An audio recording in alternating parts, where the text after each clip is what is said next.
I'm Arnie Srikumar. I'm Kristin, Chiu. I'm Edgar. I'm Rina Smith. I'm Hipólito Chavez. And we're going to be doing the component approach for skipping. Skipping is a fundamental locomotive skill that combines alternating steps and hops, requiring coordination between the upper and lower body. Our project analyzes how skipping develops across different stages of the lifespan, using a cross-sectional approach with individuals from early childhood, adolescence, and older adulthood.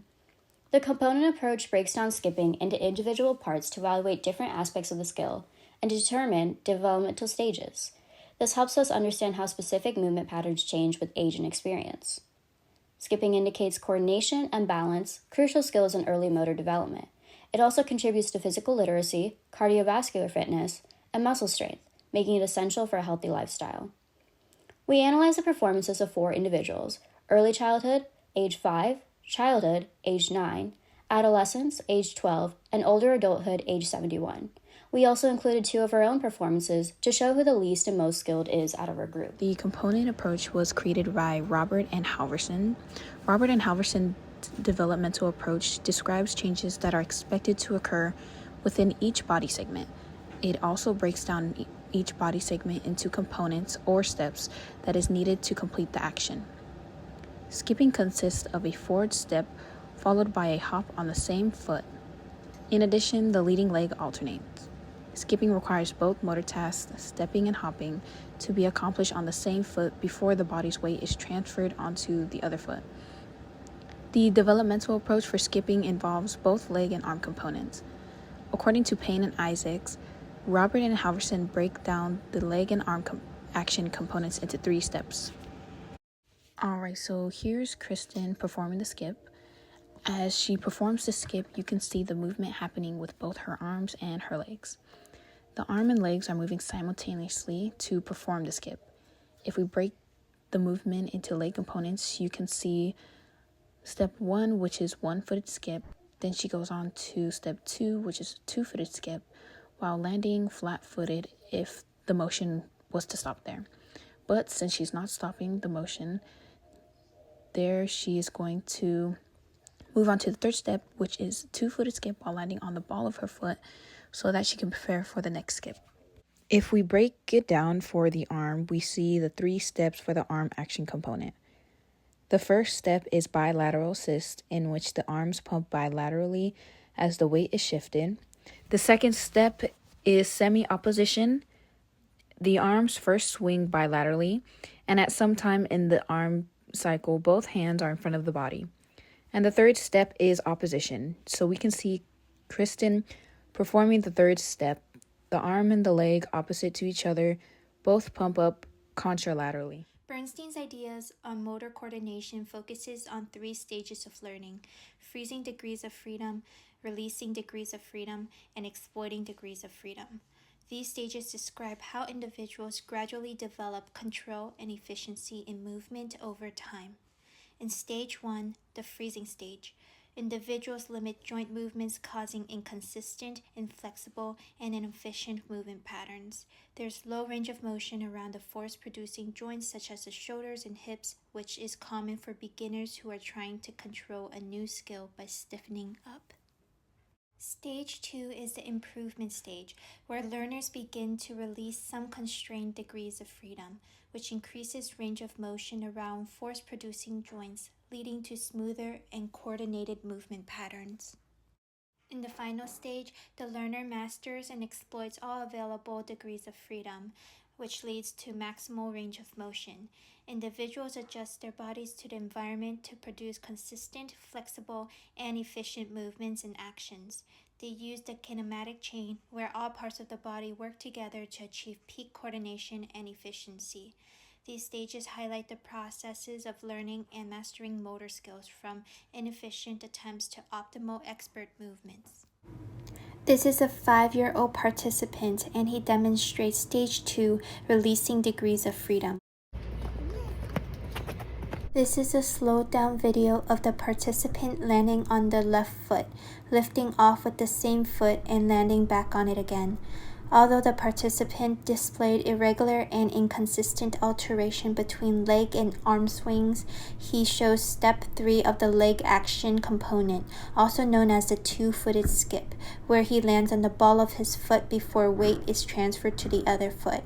He also displayed high range of motion as there were maximal knee lifts. For the arm action component, he demonstrated opposition, where his arm opposite of the stepping leg swung in sync with that leg. This is a 9-year-old participant who also shows stage 2, releasing degrees of freedom.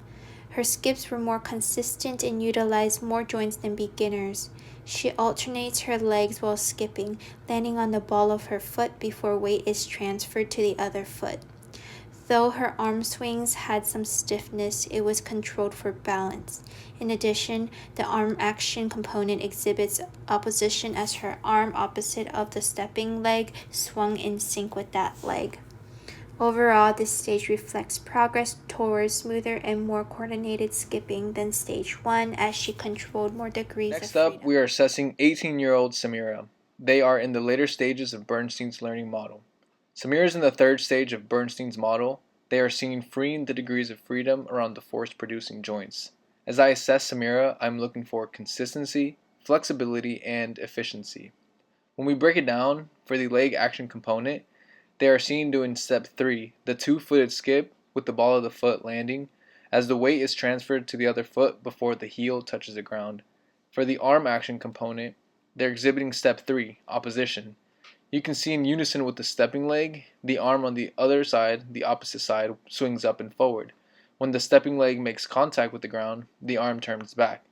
In opposition to the stepping leg, the arm on the same side as the stepping leg moves down and back. Both hands are never in front of the body. While Samira is not producing a crazy amount of force in her hops, they are able to skip with a continuous rhythm and efficiency. Next, we will be assessing the older adult named Vin. He is in the early stages of Bernstein's learning model. Vin's in stage 1, as he exhibits control through freezing degrees of freedom. For the leg action component, we observe this participant doing step 2, the two-footed skip with a flat-footed landing, as he lands on the full foot and his heel touches the ground before his weight is transferred.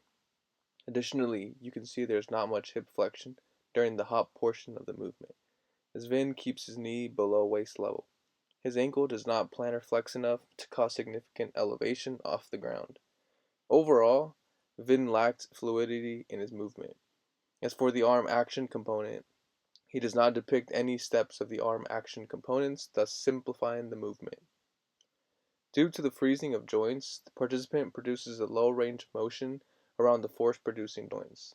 At the age of 71 and based on Vin's low physical activity profile, there are factors like muscle weakness and loss of sense of balance that can affect the way he skips.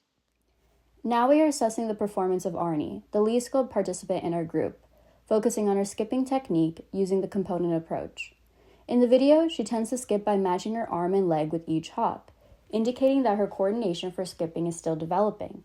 Slow motion analysis reveals that her knees do not rise high enough to generate proper momentum, and her arm movements lag, lacking synchronization with her lower body. Aarne's performance aligns with Bernstein's stage 1, freezing degrees of freedom. In this stage, the performer constrains movements to simplify the task, leading to reduced fluidity, low range of motion, and overall inefficiency. Using the component approach, we observe that her skipping movement lacks coordination between her upper and lower body, which is common among beginners. According to Teaching Fundamental Motor Skills, beginners often simplify complex motor tasks, leading to limited range of motion and reduced coordination. The insufficient knee lift limits the efficiency and smoothness of her movement, disrupting the skipping rhythm. This characteristic reflects Bernstein's freezing degrees of freedom stage, where performers often exhibit low range of motion as they attempt to control the movement. The reduced knee lift affects her ability to generate momentum, making her skip less dynamic and smooth. As discussed in skipping gait versus running gait, limited range of motion impacts the rhythmic quality and effectiveness of the movement. Compared to more advanced skippers, Aarane is still developing her ability to alternate her arm and leg movements, which is key for achieving rhythm and balance. This lack of coordination affects her stability and flow, often linked to limited muscle strength and balance. These observations highlight specific components of skipping that could be refined, such as knee lift height, arm-leg coordination, and overall strength and stability. Focusing on these elements will enhance her movement quality, allowing for a more coordinated and effective performance. The next participant who is going to perform the skip is Riina. Riina is in the later stages of Bernstein's changes in coordination and control. As said before, there are 3 stages to Bernstein's ideas on coordination.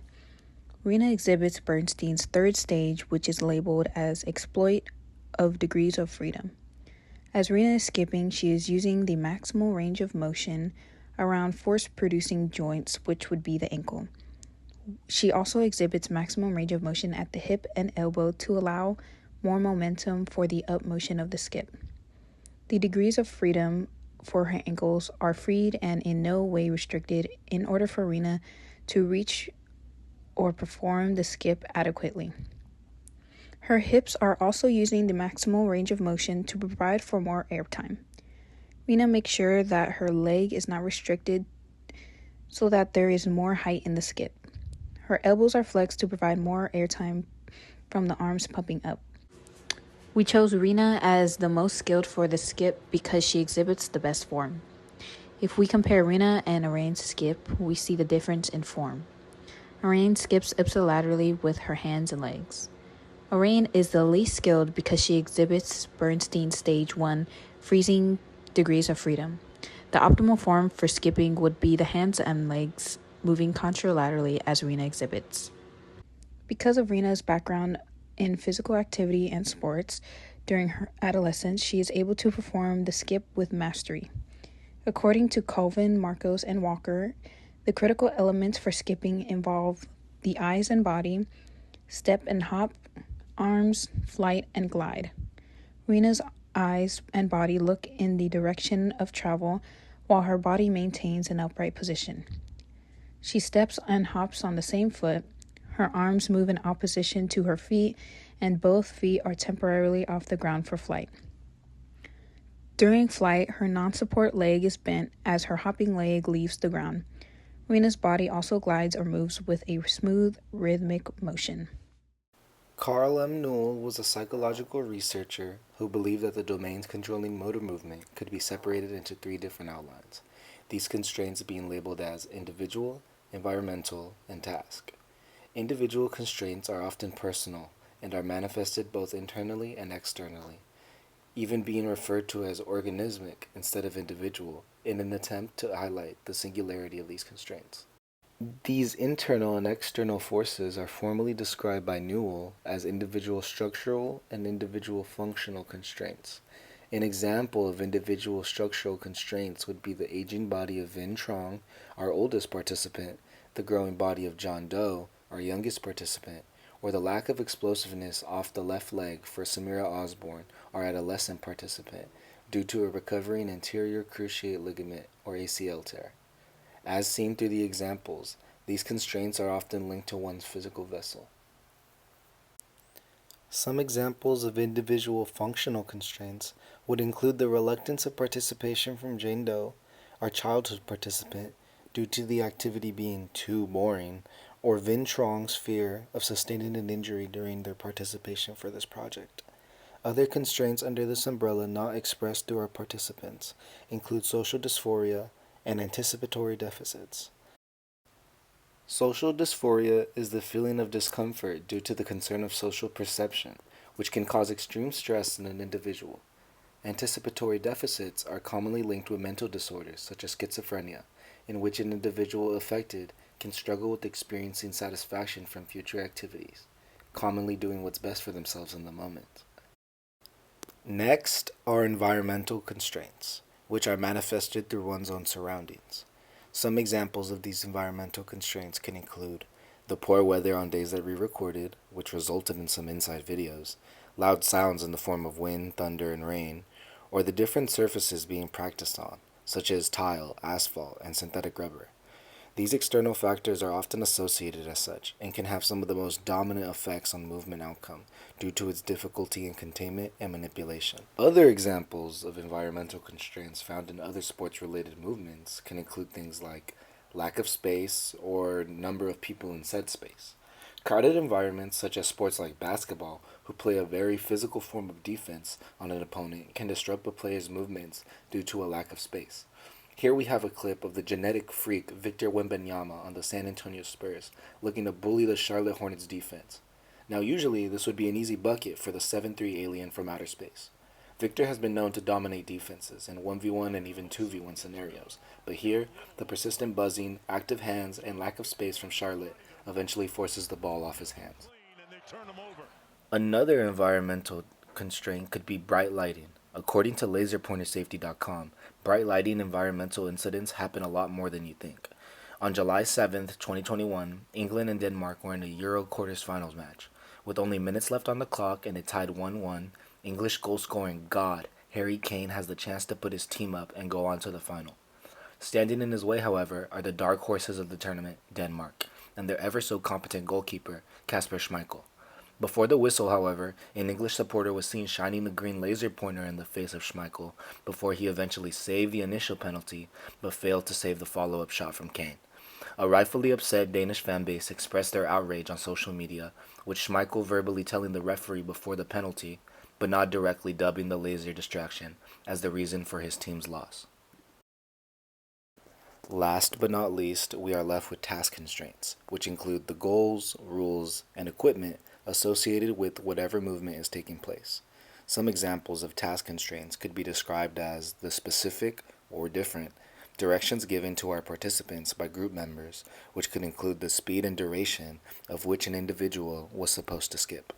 Through our assessment and research, we found skipping to be a foundational movement that demands upper and lower body coordination. Implementing Nikolai Bernstein's 3 stages of learning motor coordination, our analyses of the different participant age groups reflected progression towards a more textbook form from childhood to adolescence, with Samira having an incredible technique, applying consistency to set themselves apart from the others, suggesting that the age group of late adolescence and early to mid-adulthood to be the most optimal for not only performing the specific skipping movement, but other complex and fundamental motor skills. Reflecting on Vin's assessment, we see difficulty in almost all aspects of the movement, including little force and flexibility, along with a lack of control, suggesting that his individual structural and functional constraints affected his performance.